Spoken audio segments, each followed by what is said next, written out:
Okay guys, Assalamualaikum. Hari ni kita nak buat challenge. Saya dengan Sufi dan dengan Muiz, kawan-kawan kita semua. Kita ada dua. Satu Samyang. Samyang, ini jenis nama apa? Samyang hot chicken. Apa je? Yang ni pedas, yang Macam kata ni kuning. Kuning ni cheese lah, dia tak pedas sangat lah.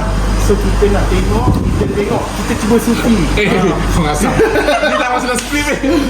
Kita nak tengok macam mana dia layan pedas. Tak, kita sama-sama lah. Kita rasa hot chicken flavor ramen dan juga hot chicken flavor itu hot chicken. Apa yang beza dia? Ni cheese. Okay, ni cheese, ni Samyang.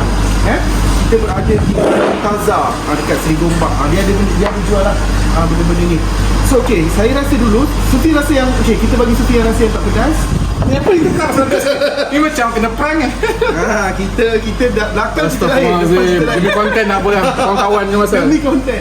Okay, nak rasa Menenggang. kita bagi cheese kita nak tukar. Tapi saya dah sempat maklumat ni. Cheese pun pedas juga.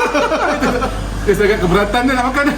Okay, cuba rasa. Sikit boleh lah untuk kawan-kawan. Walaupun asalnya saya tak masuk dalam game ini script Aduh, menang-menangkan kawan-kawan kita. Memesan maksa menekan-nekan. Bismillahirrahmanirrahim.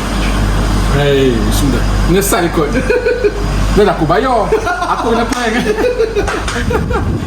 Bismillah.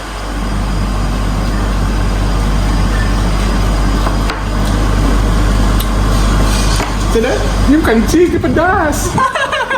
Apa ni bukan cheese, ni prank ni. Pedas. Okay, pedas kan lah mak. Saya pun first time Sufi. First time. Oh ya, ni. Betul. Saya pun first time juga. Okay, yang dua orang ni dah lama dah. Dia berpengalaman. Kita tahu sikit. Saya rasa yang pedas ni. Saya rasa sikit lah Saya pun rasa kena prank juga sebenarnya. Bismillahirrahmanirrahim. Uish. Ya Allah. Okay, dia masuk mulut.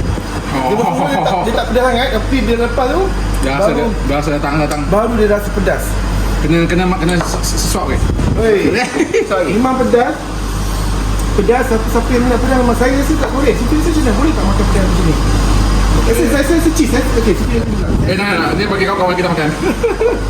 Tak, rasa macam rasa keju. Keju kata tak pedas kan? Tak, saya tak tahu mana letak keju ni. Apa yang keju ni? Ada keju?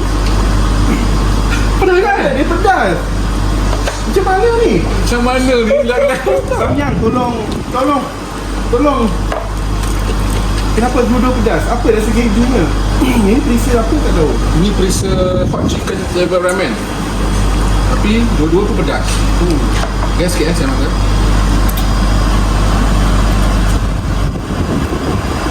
Tak berani banyak. Pedas. So Tak berani banyak-banyak. Oh. Pedas.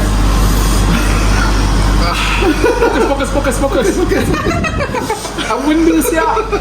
Apa benda ni? Aku yang bayar, aku makan. Aku kena rasa pedas ni. Aduh. Betul-betul pedas guys. Makan je dapat. So kalau nak cabar diri korang nak rasa pedas, boleh rasa Samyang ni, especially dekat Muntaza ni. Dapatkan hari ini. Cik dapat hari ni. Promote ni ada. Kita pun ada, dia ada jual vapor juga, dia ada jual air kopi. Tapi orang saya terkejut. Ya, saya rasa sikit lah, Ni rasa Sufi. Saya rasa sikit kopi dia. Coklat dia. Tak. Biasa je.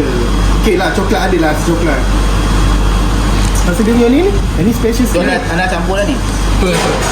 Ni Dia tak sedap. apa strawberry yang apa macam sedap ni? Dia macam special sikit. Rasa ni yang paling mahal. Tak tahu. Dia yogurt. Dia semasam-masam sikit kan. Okay. Itu saja untuk review kita pada kali ini. InsyaAllah kita jumpa lagi episod yang seterusnya. Okay, Assalamualaikum. Bye-bye.